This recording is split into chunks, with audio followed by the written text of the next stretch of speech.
नमस्कार मेरे प्यारे बच्चों, स्वागत है आपका आपके अपने YouTube चैनल पर। मेरे प्यारे बच्चों, हम लोग क्लास 10 मैथ्स का पहला अध्याय वास्तविक संख्या पढ़ रहे हैं, जिसमें हम एक्सरसाइज ए और बी कर चुके हैं और एक्सरसाइज सी के कुछ क्वेश्चंस भी कर चुके हैं, है ना। आज हम जो आपकी एक्सरसाइज सी है 1C, उसका क्वेश्चन नंबर 5 करेंगे। 4 आप अपने आप करेंगे, क्योंकि 4 जो क्वेश्चंस है,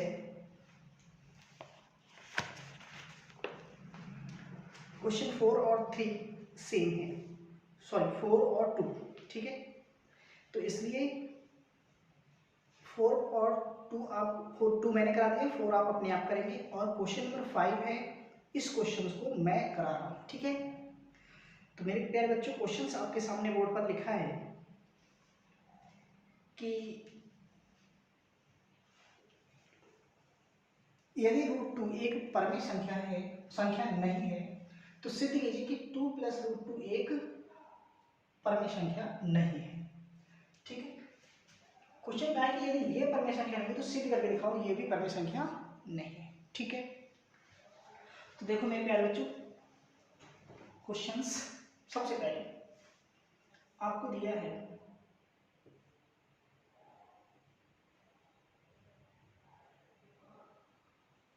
√2 and not equal to P/Q है, ठीक है।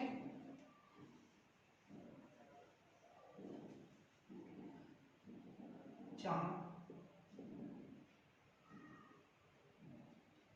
P/Q सह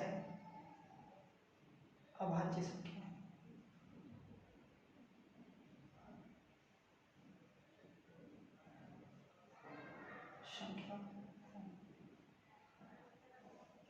PQ जो है वो नॉट इक्वल टू 0 है, ठीक है। मेरे प्यारे बच्चों, ये क्वेश्चन में आपको दिया गया है कि दिया है कि √2 P/Q नहीं है जहां P और Q सहभाज्य संख्या है और Q जो है वो नॉट इक्वल टू 0 है, ठीक है मेरे प्यारे बच्चों। तो हम सबसे पहले क्या काम करेंगे, मान लेते हैं कि ये जो संख्या है ना, ये जो संख्या है एक परमेय संख्या है। मान लेते हैं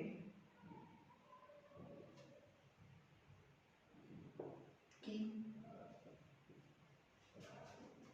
2 + √2 एक परमेय संख्या है,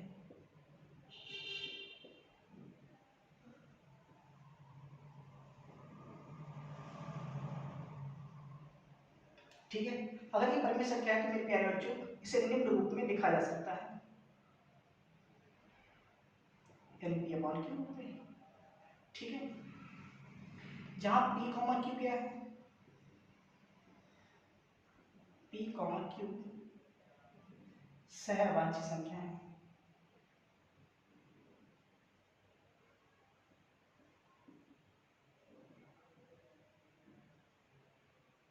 और Q जो है वो नॉट इक्वल टू 0 होगा, ठीक है।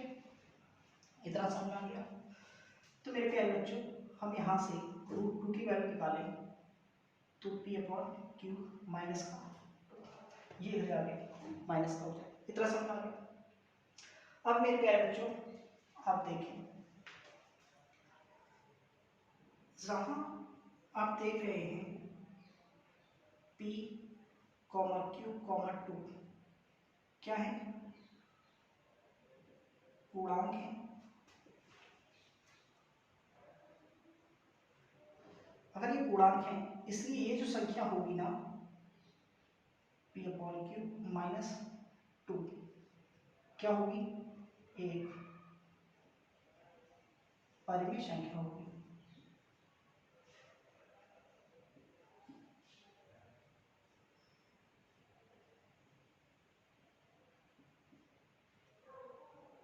सही है। यह एक परिमेय संख्या होगी, समझ आ गया। लेकिन मेरे प्यारे बच्चों, अगर ये परिमेय संख्या है ना तो √2 भी एक परिमेय संख्या होगी, इसलिए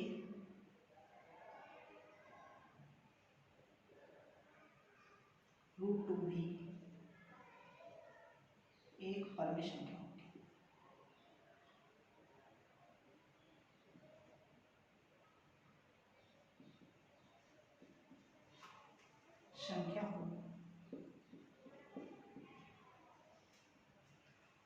परंतु यह इस तथ्य का विरोधाभास है, परंतु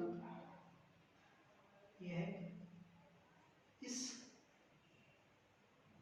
तथ्य का विरोधाभास है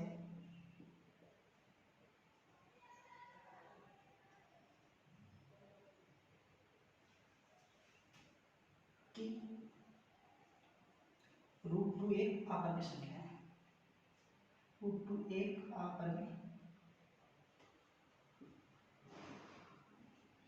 अपरिमेय संख्या है।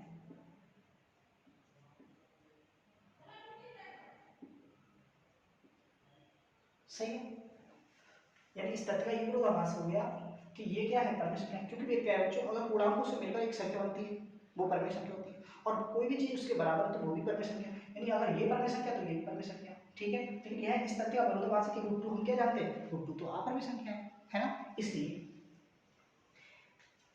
ये अपरिमेय संख्या, इसलिए असंख्य परिमेय संख्या है।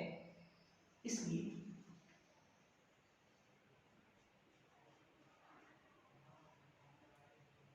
टू प्लस √2 एक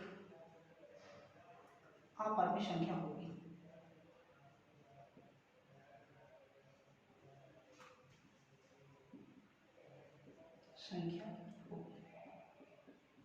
अच्छा मेरे प्यारे बच्चों, विरोधाभास क्यों उत्पन्न हुआ? ये विरोधाभास इसलिए उत्पन्न हुआ क्योंकि हमने यहाँ पे इसकी गलत कल्पना कर ली थी कि ये जो संख्या है क्या है, एक परिमेय संख्या है। क्योंकि जैसी कल्पना करेंगे आप, जैसी कल्पना करेंगे आंसर भी वैसे मिलेगा, ठीक है। तो मेरे प्यारे बच्चों, मुझे उम्मीद है आपको ये समझ में आ गया है।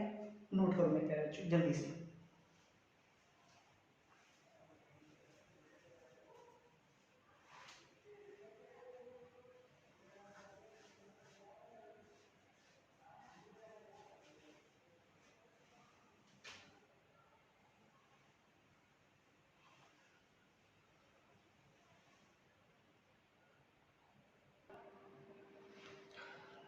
तो मेरे प्यारे बच्चों, मुझे उम्मीद है आपने नोट कर लिया होगा। देखते हैं अगला क्वेश्चन मेरे प्यारे बच्चों।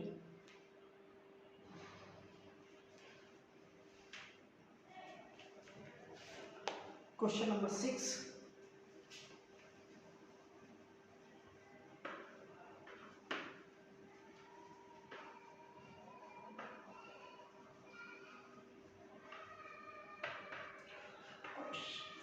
देखो क्वेश्चन नंबर 6 दे रखा है, सिद्ध की गई निम्नलिखित संख्या जो है वो परिमेय संख्या, अपरिमेय संख्या है।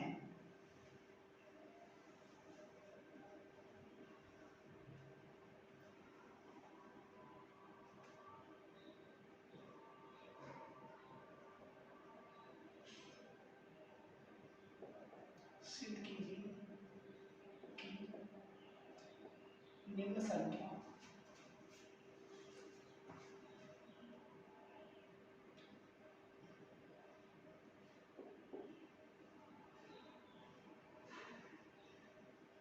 अपरिमेय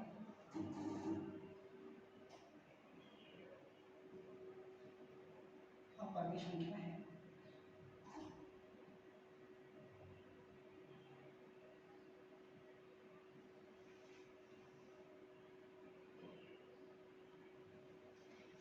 ठीक है, पहला 1/2, दूसरा 7/5, क्वेश्चन थर्ड 6 + 2/5। ठीक है, ये संख्याएं आपकी हैं जो आपसे कहा गया है कि सिद्ध कीजिए कि ये जो संख्या है कैसी हैं, आपकी अपरिमेय संख्या है। ठीक है मेरे प्यारे बच्चों,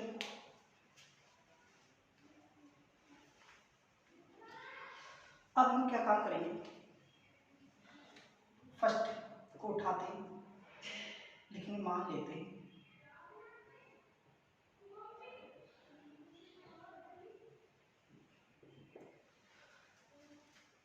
1/√2 एक परिमेय संख्या है, परिमेय संख्या है।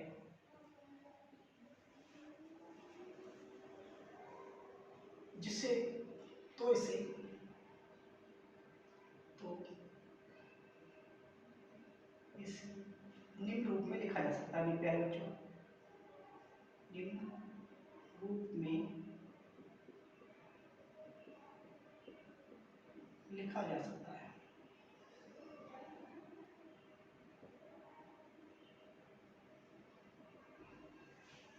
किस रूप में? यानी 1/√2 बराबर P अपॉन, जहां P, Q सह अभाज्य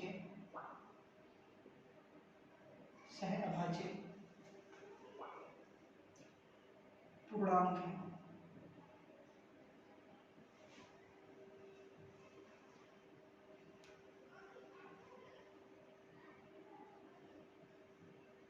Q जो है वो नॉट इक्वल टू 0। ठीक है मेरे प्यारे बच्चों, यहाँ तक समझ आ गया।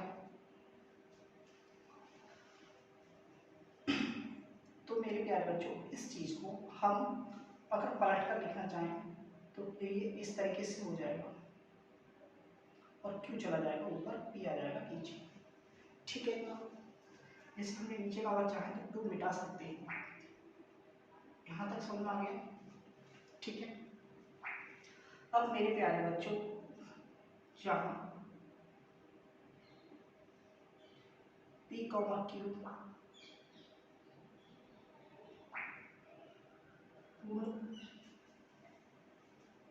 पूर्णांक है, इसलिए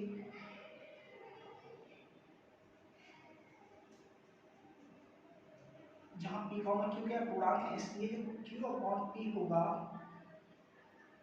यह है। एक मिनट में क्या बच्चों,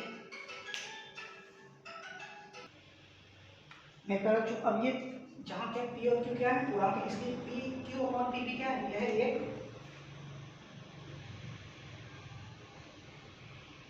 परिमेय संख्या है।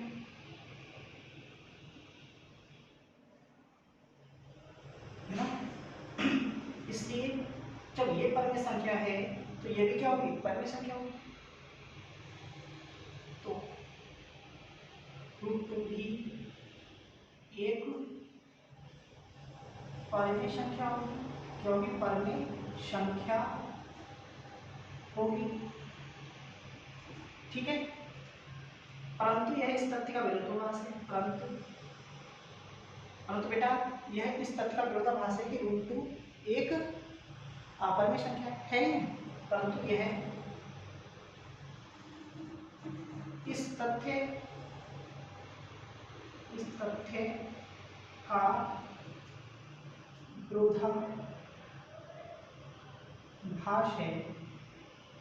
√2 एक अपरिमेय संख्या है, ठीक है। इसलिए जो √1/√2 है ना, वो एक क्या होगी, अपरिमेय संख्या होगी। अपरिमेय संख्या 1/√2 क्या है, एक अपरिमेय संख्या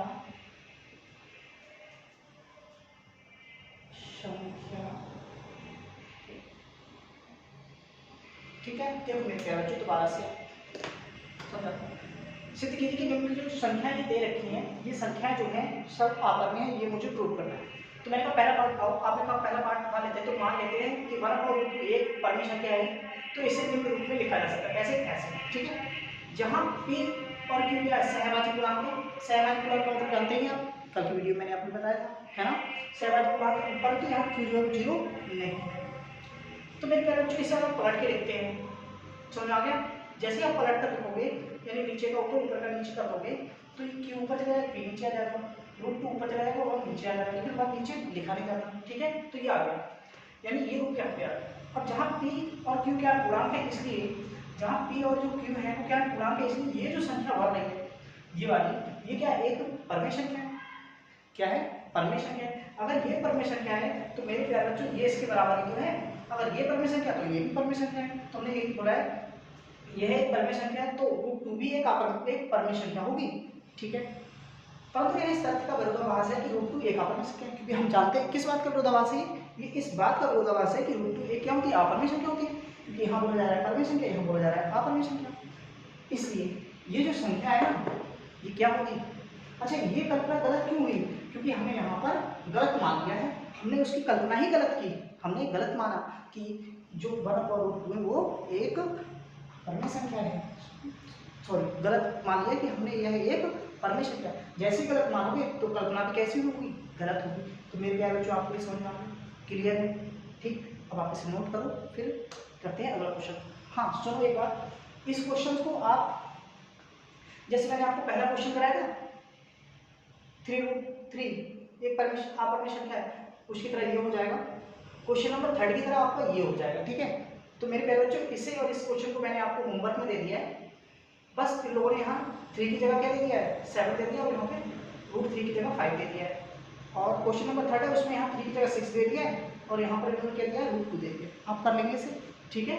तो मेरे प्यारे बच्चों, आप इस क्वेश्चन को नोट करो, फिर हम करेंगे इस एक्सरसाइज का क्वेश्चन नंबर 7 क्वेश्चन भी आप होमवर्क में कर लेंगे। क्वेश्चन जो 7 है वो क्वेश्चन नंबर 3 की तरह है, ठीक है। और क्वेश्चन नंबर 9 भी आप होमवर्क में कर लेंगे, और 10 भी आप होमवर्क में कर लेंगे, क्योंकि जो क्वेश्चन नंबर 9 है वो आपका क्वेश्चन नंबर 3 की तरह है, क्वेश्चन नंबर 10 है वो भी क्वेश्चन नंबर 3 की तरह है। मैं आपको क्वेश्चन कराऊंगा 8, ठीक है। इस एक्सरसाइज का केवल एक क्वेश्चन और करेंगे हम, कौन सा, क्वेश्चन नंबर 8। बाकी क्वेश्चन आप अपने आप करेंगे, ठीक है मेरे प्यारे बच्चों। नोट करो आप जल्दी से।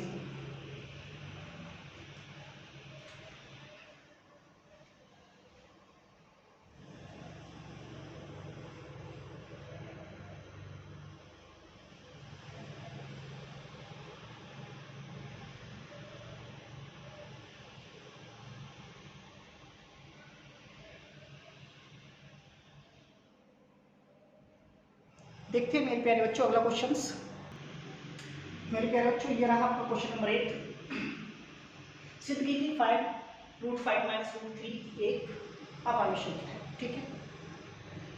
ये आपको प्रूव करना है मेरे प्यारे बच्चों। मैंने क्वेश्चन नंबर 7, क्वेश्चन नंबर 9 और क्वेश्चन नंबर 10 ये क्वेश्चन छोड़ दिए। इन क्वेश्चंस को आप अपने आप करें, ठीक है। क्योंकि जैसे क्वेश्चन देखो, क्वेश्चन नंबर 3 की तरह कौन सा क्वेश्चन होगा, जो क्वेश्चन नंबर 3 है ना, क्वेश्चन नंबर 3 की तरह अगर आप चाहें तो क्वेश्चन नंबर 5 हो जाएगा, और क्वेश्चन नंबर 9 भी होगा, और क्वेश्चन नंबर 10 भी होगा क्वेश्चन नंबर 3 की तरह, ठीक है। और आपका क्वेश्चन नंबर 7 भी 3 की तरह हो जाएगा, समझ आ गया। अब आपका जो क्वेश्चन नंबर 6 है, इसके 2 पार्ट थे। इसका फर्स्ट पार्ट तो मैंने करा दिया, लेकिन जो सेकंड पार्ट है वो क्वेश्चन नंबर 1 की तरह हो जाएगा, ठीक है। और इसका जो क्वेश्चन नंबर 6 है, इसका तीसरा जो पार्ट है वो तीसरा पार्ट क्वेश्चन नंबर तीसरे की तरह हो जाएगा, ठीक है। आप अगर करेंगे तो आप आराम से कर सकते हैं, ठीक है मेरे प्यारे बच्चों। मेहनत आपको करनी है, इसलिए क्वेश्चन को जितना ज़्यादा हो सके प्रैक्टिस करते रहें, आपको उतनी ज़्यादा मैथ आएगी। हम करते हैं मेरे प्यारे बच्चों इस क्वेश्चन पर विचार। ये क्वेश्चन इस एक्सरसाइज का लास्ट क्वेश्चन है, बाकी 9 और 10 आप क्वेश्चन अपने आप करेंगे, ठीक है। इस क्वेश्चन को मैं कराऊंगा, फिर ये एक्सरसाइज आपकी समाप्त हो जाएगी। फिर हम करेंगे कल से दशम कि कौन सा दशम प्रसाद शांत होता अशांत होता, इस बारे में विचार करेंगे, ठीक है। एक अच्छा सा टॉपिक है, वो भी पहले इस पर विचार करते हैं, ठीक है। देखो मेरे प्यारे बच्चों, सबसे पहले हम मान लेते हैं कि मान लेते हैं कि √5 - √3 एक परिमेय संख्या है, परिमेय संख्या है। तो इसे निम्न रूप में लिखा जा सकता है, तो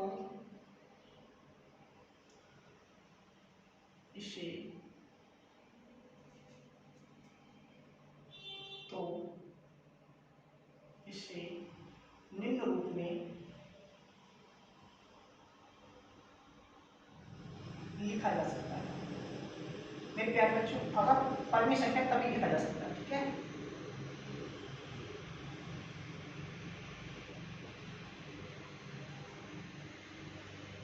तो √5 माइनस √3 बराबर ये पॉइंट, ठीक है।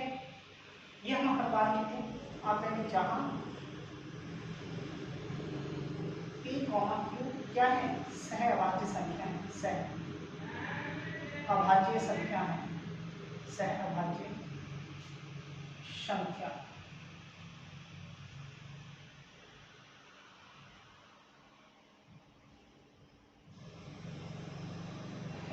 ठीक है। और जो Q है वो नॉट इक्वल टू आपका 0, ठीक है मेरे प्यारे बच्चों, इतना समझ आ गया। मेरे प्यारे बच्चों, जब परमेय संख्या दो अपरमेय संख्याएं, जब दो अपरमेय संख्याएं, जब उनको हम घटाते हैं तो आंसर अपरमेय संख्या ही आता है, ठीक है। और जब दो परमेय संख्या को घटाते हैं तो आंसर परमेय संख्या ही आता है, ठीक है। सुनना आ गया। जैसे अगर ये परमेय संख्या है तो इस तरीके से आपने लिखेगा, ठीक है। जैसे आप जानते हैं कि हम जब अपरमेय संख्या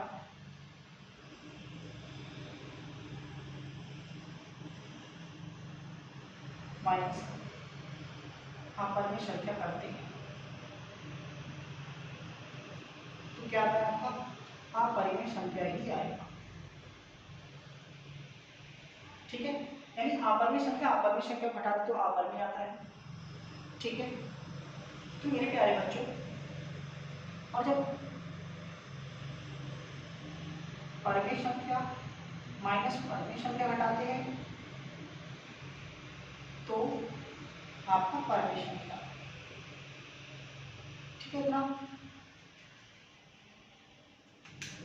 ठीक है मेरे प्यारे बच्चों, देख ये बात समझ में आ गई। अपरमेय संख्या से अपरमेय संख्या घटाएंगे, अपरमेय संख्या परमेय संख्या से परमेय संख्या से परमेय संख्या घटाओ, परमेय संख्या, ठीक है।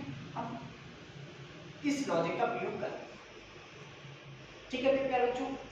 तो जहां आपने देखा, जहां P, Q क्या है, पूर्णांक है, और मेरे प्यारे बच्चों जो पूर्णांकों से संख्या बनती है ना, पूर्णांक है, इसलिए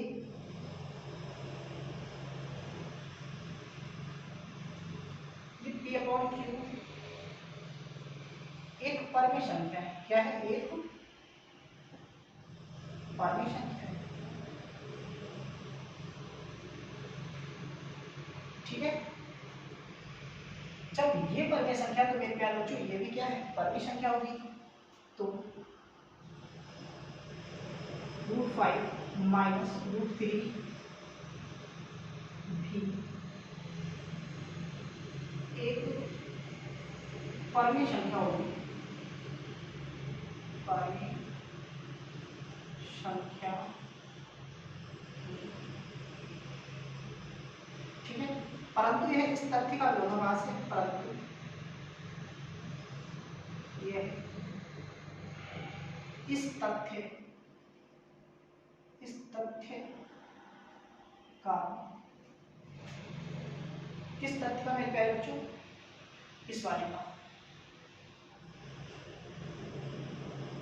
अपरिमेय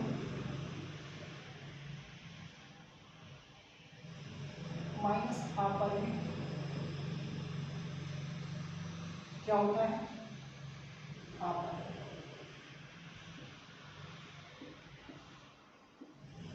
ठीक है। परंतु यह इस तथ्य का, किस तथ्य का, इस तथ्य का, ठीक है। परंतु यह इस तथ्य का, परंतु यह इस तथ्य यानी ये वाला तथ्य का विरोधाभास है, विरोधाभास है।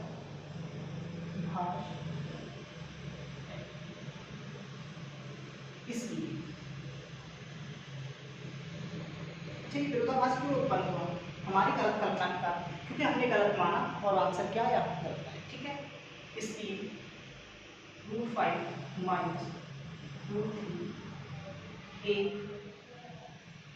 अपरिमेय संख्या है, अपरिमेय संख्या है, ठीक है। अब मेरे प्यारे बच्चों, ये रहा आपके क्वेश्चन का आंसर। दोबारा सुनो, हमें सिद्ध करना था √5 - √3 एक अपरिमेय संख्या है। तो हमने मान लिया कि मान लेते हैं कि √5 - √3 एक परिमेय संख्या है। अगर ये परिमेय संख्या है तो इसे इस रूप में लिखा जा सकता है, जहाँ p और q सहवादी संख्या है, पर q जो है वो 0 नहीं हो सकता। लेकिन एक मेरे प्यारे बच्चों, एक नियम, एक शर्त है कि अपरिमेय संख्या माइनस अपरिमेय संख्याओं का जो डिफरेंस होता है, जो अंतर होता है, वो हमेशा अपरिमेय संख्या होता है। ठीक है। फिर आपने कहा जहाँ p, q या पूर्णांक है, इसलिए जो संख्या ये है ना, ये यानी ये एक परिमेय संख्या है। अगर ये परिमेय संख्या है तो मेरे प्यारे बच्चों ये भी क्या होगी? परिमेय संख्या। क्यों?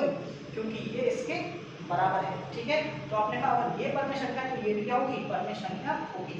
परंतु यह इस तथ्य का विरोधाभास, किस तथ्य का? कि जब दो अपरिमेय संख्याओं को घटाया जाता है तो मेरे प्यारे बच्चों आंसर क्या आता है? अपरिमेय संख्या ही आता है। ठीक है। तो आपने कहा विरोधाभास है। अच्छा, ये विरोधाभास क्यों उत्पन्न हुआ? हमारी गलत कल्पना के कारण। जैसा हम सोचते हैं, जैसा हम मानते हैं, वैसा ही तो होता है। ऐसे यहाँ पे हमने क्या किया? क्वेश्चन में आंसर गलत मान लिया, और गलत मान लिया तो आंसर कैसा आया? गलत आया। ठीक है। फिर परंतु इस तथ्य का विरोधाभास है। ठीक है। फिर आपने कहा इसलिए √5 - √3 एक अपरिमेय संख्या है। समझ आ गया? तो मेरे प्यारे बच्चों, ये है आपका क्वेश्चन नंबर 8। बाकी क्वेश्चंस मैंने आपके लिए छोड़ दिए हैं। उन क्वेश्चंस को आप अपने आप करेंगे, क्योंकि बाकी क्वेश्चंस दूसरे क्वेश्चन से रिलेटेड हैं, इसलिए मैंने उन क्वेश्चंस को छोड़ दिया है। ठीक है मेरे प्यारे बच्चों, तो आज के लिए इस क्लास में हम यहीं तक करते हैं। इस क्वेश्चन को आप नोट करेंगे और क्लास करते हैं मेरे प्यारे बच्चों बंद। मेरे प्यारे बच्चों, आप सभी लोगों के लिए मेरा प्यार भरा नमस्कार, और ऐसे ही आप पढ़ते रहिए और आगे बढ़ते रहिए। थैंक यू मेरे प्यारे बच्चों।